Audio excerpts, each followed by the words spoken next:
Hello everyone, good morning. সবাই কেমন আছেন? আশা করি সবাই খুব ভালো আছে। আর আমি বাবান, আমরা সবাই খুব ভালো আছি। তো এটা আমার শ্বশুর বাড়িতে আসার পর ফার্স্ট ব্লগ। তো এখানে বাবান সকাল সকাল ঘুম থেকে উঠে পড়েছিল আর ওর বাবা ওকে খাওয়াতে বসিয়ে দিয়েছিল, কারণ সকালবেলাটা ওর বাবারই ডিউটি পড়ে খাওয়ানোর। আর আমি ওইদিকে বাবানের খাবারটা রেডি করি, তারপরে সকালে টুকটাক যে সমস্ত কাজগুলো থাকে সেগুলো সব আমি করে নিই। তো তারপরে আমি এদিকে একটু ফ্রেশ হয়ে ঠাকুরকে দিয়ে নিয়েছিলাম। তারপরে বাবানের ঘুম এসেছিলো বলে ওকে একটু ঘুমও পাড়িয়ে দিয়েছিলাম। তো এখন বাবান ঘুম থেকে উঠে পড়েছে। আর তো তখন আমি বাবানকে না শুধু বলছিলাম যে একটু তাকাও ফোনের দিকে, একটু টাটা দাও। ও তো কিছুতেই দেবে না, খালি মুখ ঘুরিয়ে নিচ্ছে। তো তারপরে আমি বাবানকে এদিকে খাওয়াতে বসিয়ে দিই। তো চলুন বাবানকে খাইয়ে দিই।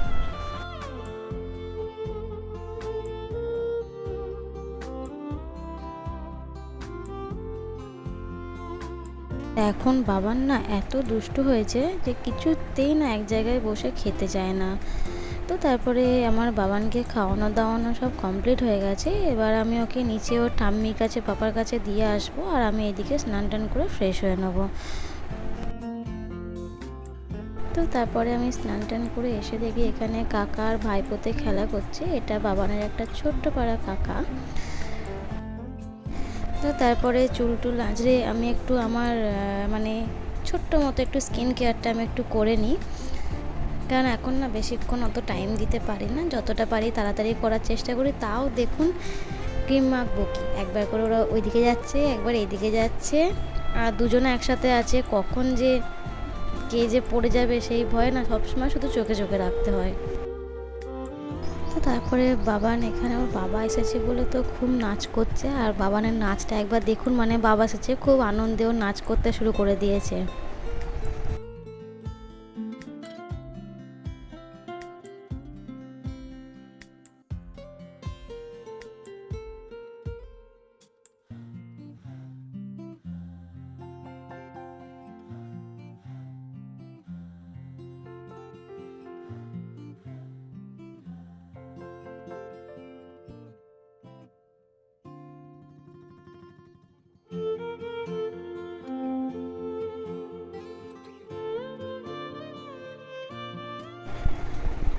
তো এখানে আমার সব কমপ্লিট হয়ে গেছে। এবার আমি বাবানকে স্নান টান করিয়ে একটু ফ্রেশ ট্রেশ করিয়ে দেবো, কারণ অনেকটা দেরি হয়ে গেছিলো। তো তারপরে বাবানকে আবার খাওয়ানো আছে। তো তারপরে বাবানকে ফ্রেশ করিয়ে ওকে আমি এখানে খাওয়াতে বসিয়েছি। আর ও দেখুন খাবার দেখে ওই দিকে চলে গেছে। আর ও না এখন না শুধুমাত্র ওই দিকে ওর জামার ঝুড়িগুলো থেকে জামাগুলো সব টেনে টেনে বার করবে। এখন ওখানটা না লাগাল পেয়ে যায়, তো এখান থেকে সব টেনে টেনে শুধু বার করবে। বাবান আসছিল না বলে ওকে না আমি কোলের মধ্যে নিয়ে বসিয়ে রেখেছিলাম। তো এখন দেখুন ও হাই তুলছে, ওর প্রচণ্ড ঘুম পেয়েছে। তো চলুন ওকে খাইয়ে টাইয়ে ওকে ঘুম পাড়িয়ে আমি একটু রেস্ট নিয়ে নিই।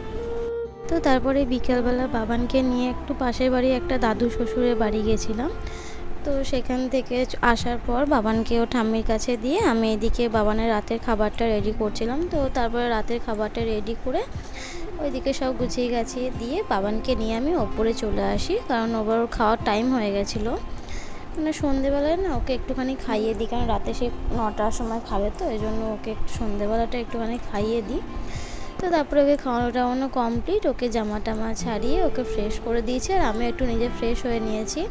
তো তারপরে বাবান দেখুন খাটে খেলা করছিলো। খাটটা দেখে তো বুঝতেই পাচ্ছেন কি অবস্থা করেছে। ও এরকমই করে, আর ওকে আমি আটকাইও না সব কিছু থেকে, যে যা করছে করুক, পরে সব ঠিক করবো, আর খেলা করুক চুপচাপ। তো এইদিকে ও খালি শুধু ফোনটা নিতে আসছিল। আর দেখুন আমার বিছানাটার কি অবস্থা, আমি তখন সেটাই দেখাচ্ছিলাম।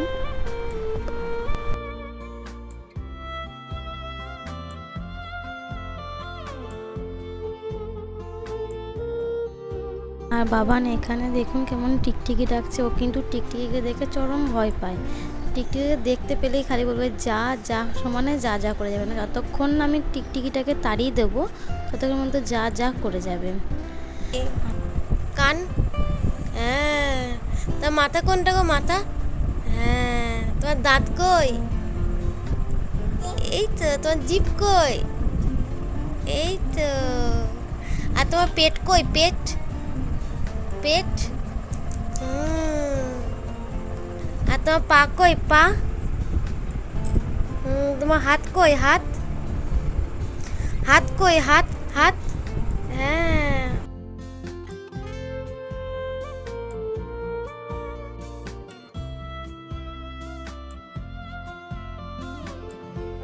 তো এখানে দেখুন ও আমাকে আদর করছে না মারছে আমি ঠিক বুঝতে পারছিলাম না, এটা হচ্ছে ওর আদর।